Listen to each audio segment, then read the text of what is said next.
Adventurers have been getting their bearings in LineageW. How has your journey been so far? We've compiled some of the highlights from this week in LineageW. Let's see what's been going on.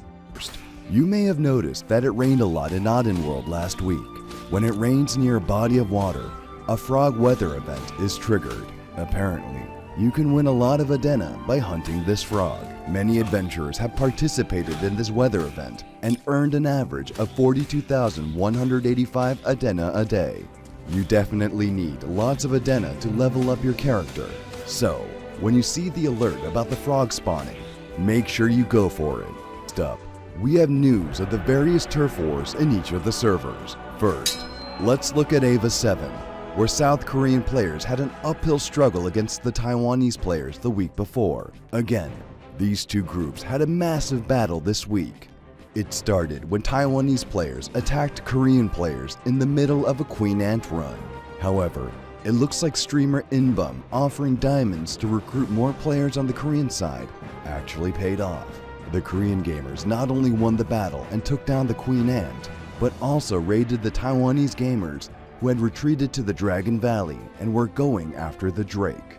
They even took down the Drake as it was already down on HP.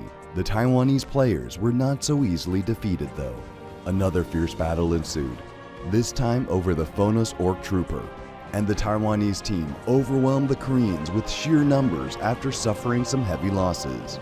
The two forces are neck and neck against each other. The Koreans are building up their team fast, while the Taiwanese players show their strength in numbers. Stay tuned in to see who prevails as the ultimate winner of the Ava 7 server. Next, we have news of a new alliance on Joe's 6 server.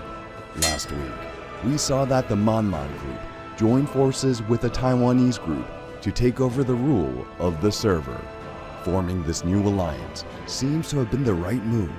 In another battle against the Bulldogs group, this alliance flooded the opposition with their numbers and took down the boss. However, the Taiwanese players soon became less committed to the fight, and the Bulldog group managed to steal the boss from them.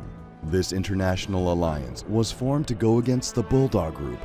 How much longer will it last? Next, we have news from the Ava 9 server.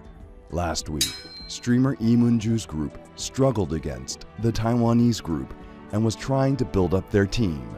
The Taiwanese players kept dominating the battles in the meantime. Even so, Imunju group kept pushing their limits in the war effort and finally emerged victorious in a battle over the High Dark Stygian, taking down the boss and looting an epic weapon crafting recipe.